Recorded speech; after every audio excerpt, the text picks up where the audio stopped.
भेसळखोरांचा निषेध करण्यासाठी आणि सर्वसामान्य माणसाचं आरोग्य अबाधित राखण्यासाठी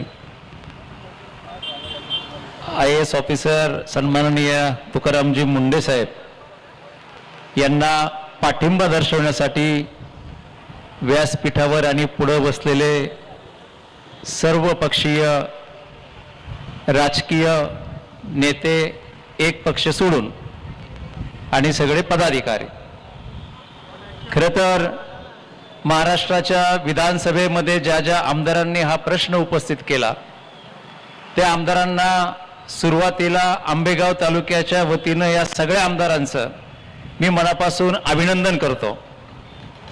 खरं तर 1999 सालापासून आमचा हा प्रदूषणाच्या विरोधात आणि भेसळीच्या विरोधामध्ये लढा सुरू आहे। अनेक पत्रकार बांधव जे आमच्या बरोबर होते, अनेक बांधवांनी बातम्या दिल्या, आमच्यासह त्यांना देखील त्रास भोगावा लागला। परंतु आता सर्वपक्षीय नेते मंडळी एकत्र आल्यानंतर आमचा गेली 25-30 वर्ष चाललेला हा लढा या पुढेही आता अतिशय प्रभावीपणाने चालेल अशी मला आता खात्री वाटायला लागलेली आहे। मला अतिशय वाईट वाटतं, या भेसळीचं केंद्र आंबेगाव तालुका। आपण बघताय की आंबेगाव तालुक्याची बदनामी ही पूर्ण देशामध्ये झाली। देशाच्या बाहेर जे लोक समाज माध्यम बघत असतात, आपली जी लोक परदेशामध्ये राहतात, या लोकांनी देखील त्या बातम्या बघितल्यानंतर अतिशय भयानक परिस्थिती, भयानक वास्तव या तालुक्यामध्ये असल्याची परिस्थिती बघितल्यानंतर शरमेने मान खाली घालावं अशा प्रकारची परिस्थिती या तालुक्यामध्ये निर्माण झाली। खरं तर मागच्या नियोजनाच्या बैठकीमध्ये मार्केट यार्डमध्ये बैठक झाली, त्यावेळी आम्ही सांगितलं होतं सोशल मीडियाला आणि पत्रकारांना की या तालुक्याचे लोकप्रतिनिधी सन्माननीय दिलीप वळसे पाटील यांना आमची विनंती आहे की या भेसळीच्या संदर्भामध्ये तुम्ही लक्षवेधी सूचना मांडा आणि जे लोक यामध्ये सामील झालेले आहेत या सगळ्यांना कडक शासन करा, अशा प्रकारची आम्ही मागणी केलेली होती। परंतु ज्यावेळी विधानसभेमध्ये दिलीप वळसे पाटील यांचं आम्ही ऐकलं त्यावेळी त्यांनी तुकाराम मुंडे साहेबांना अजून एखाद्या खात्याची जबाबदारी द्या असं त्यांनी सांगितल्यानंतर FDA मधून त्यांना कमी करण्याचा डाव आहे की काय अशा प्रकारची शंका आमच्या मनामध्ये आली। मित्रांनो, मला अतिशय वाईट वाटतं की या भागामध्ये मगाशी उल्लेख झाला की मंचरची बदनामी करण्याचं षडयंत्र आहे। खरं तर मंचर ही अतिशय पवित्र भूमी आहे आणि या भूमीचं नाव दिल्लीच्या तख्तापर्यंत गाजवण्याचं काम ज्यांनी केलं, जे आमचे राजकीय गुरु स्वर्गीय माजी खासदार किसनरावजी बानखेले साहेब असतील, शिक्षक मतदारसंघातील आमदार माजी आदरणीय शिवाजीराव पाटील साहेब असतील आणि संत तुकाराम महाराजांचे पाऊल देखील या मंचर नगरीला लागलेले आहेत, पांडवांचे देखील पाऊल या मंचर नगरीला लागलेले आहेत। अशी ही पवित्र भूमी आणि छत्रपती शिवरायांच्या पदस्पर्शानं पावन झालेली ही भूमी आणि या भूमीचं पावित्र्य आज खऱ्या अर्थानं या भेसळीच्या निमित्तानं या बोक्यांनी घालवलेलं आहे असं म्हटलं तरी ते वावगं ठरणार नाही। मला 1999-2000 सालापासून आम्ही गोवर्धन डेअरी, मी नाव घेतो, पराग डेअरी आणि गोवर्धन डेअरीच्या विरुद्ध आम्ही आंदोलनं केली। पोल्युशन कंट्रोल बोर्डाच्या अधिकाऱ्याला आम्ही कोंडून घेतलं। 2001च्या माझ्याकडे बातम्या देखील आहेत। पण यांचे जे लाभार्थी आहेत, यांचे जे काही लोक आहेत, यांचे जे बगल बच्चे आहेत, या लोकांनी आम्हाला बदनाम करण्याचं काम केलं। त्याच्यामध्ये सचिन बांगर या ठिकाणी असेल, अवसरीमध्ये सगळं ते घाण पाणी कॅनलमधून जायचं। आता इंजिनिअरिंग कॉलेजच्या मागे त्या ठिकाणी साठवण केलेली आहे, पिंपळगावला जायचं। अरुण भाऊने आता उल्लेख केले, त्यांच्या सख्या 2 बहिणी कॅन्सरने गेलेल्या आहेत। अवसरीत देखील कॅन्सरचे अनेक पेशंट आता आपल्याला आढळत आहेत।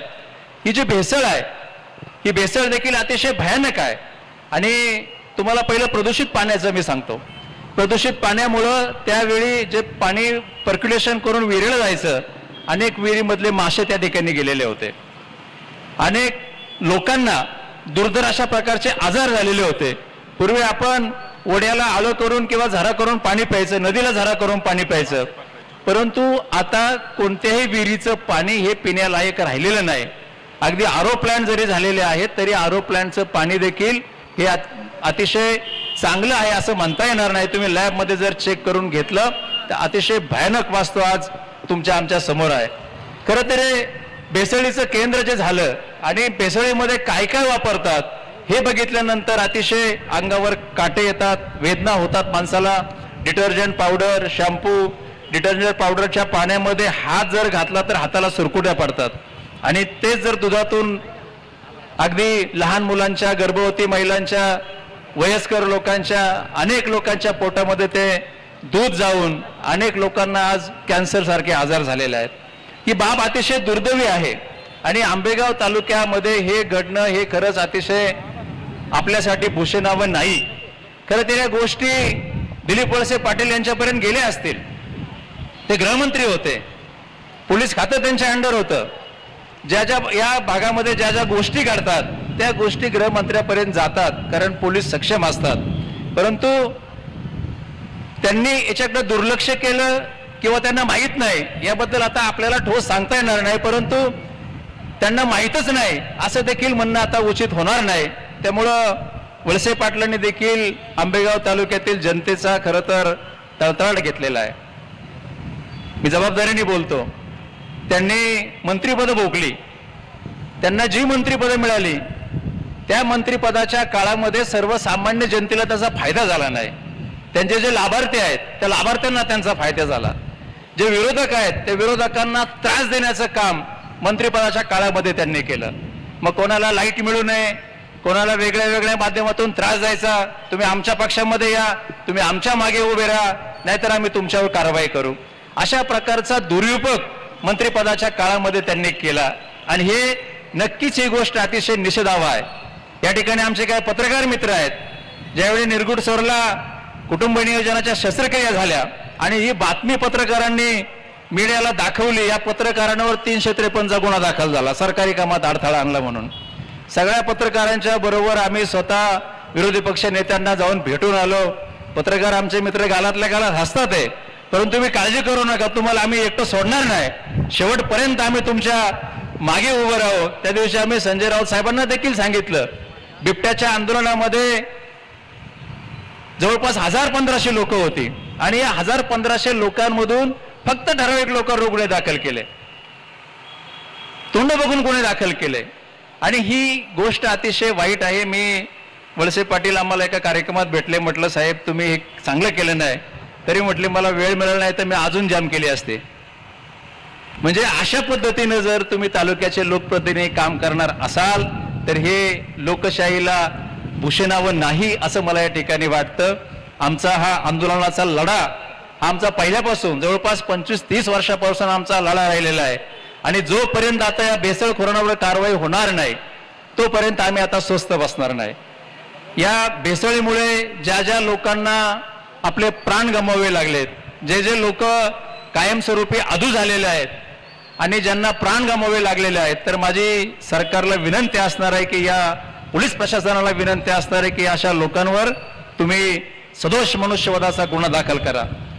आता तुकाराम मुंडे यांनी तर FIR दाखल केलेला आहे, माझ्याकडे FIR ची प्रत देखील आहे आणि जो मुख्य आरोपी आहे संदीप लोढा, त्याला 2011 मध्ये एका आमच्या पत्रकार मित्रांनी नाव नाही सांगत मी, त्यांनीच मला दिलं हे सगळं, परत त्या बिचाऱ्याला त्रास व्हायचा.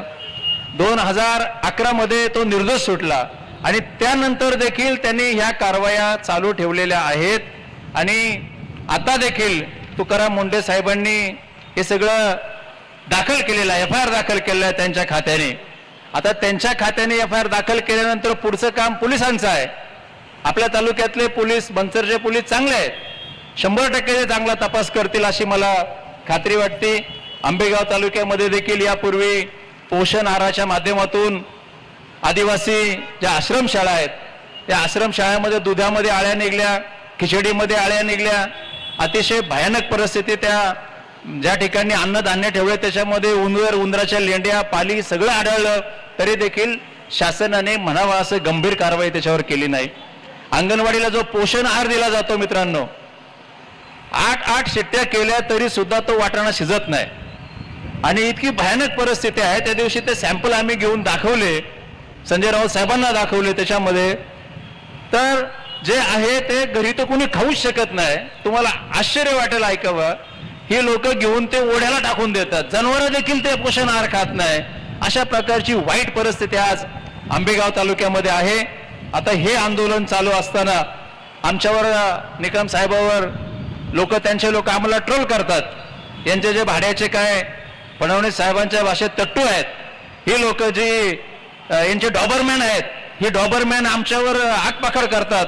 हे पैसे घेऊन मॅनेज झाले. पण अरे बेट्यांनो, आमच्या आंदोलनाकडे असणारे लक्ष विचलित करण्याचं कितीही तुम्ही काम केलं, अजिबात आम्ही आमच्या आंदोलनावर लक्ष आजूबाजूला विचलित करणार नाही. शेवटपर्यंत आम्ही हे आंदोलन तटीस नेऊ, तळास नेऊ, अशा प्रकारची या ठिकाणी तुम्हाला ग्वाही देतो. आणि पुन्हा एकदा मी आपल्या सगळ्यांना विनंती करतो की या पवित्र भूमी किंवा आपली भविष्य जी पिढी आहे ती पिढी बर्बाद करण्याचं काम या लोकांनी केलेलं आहे.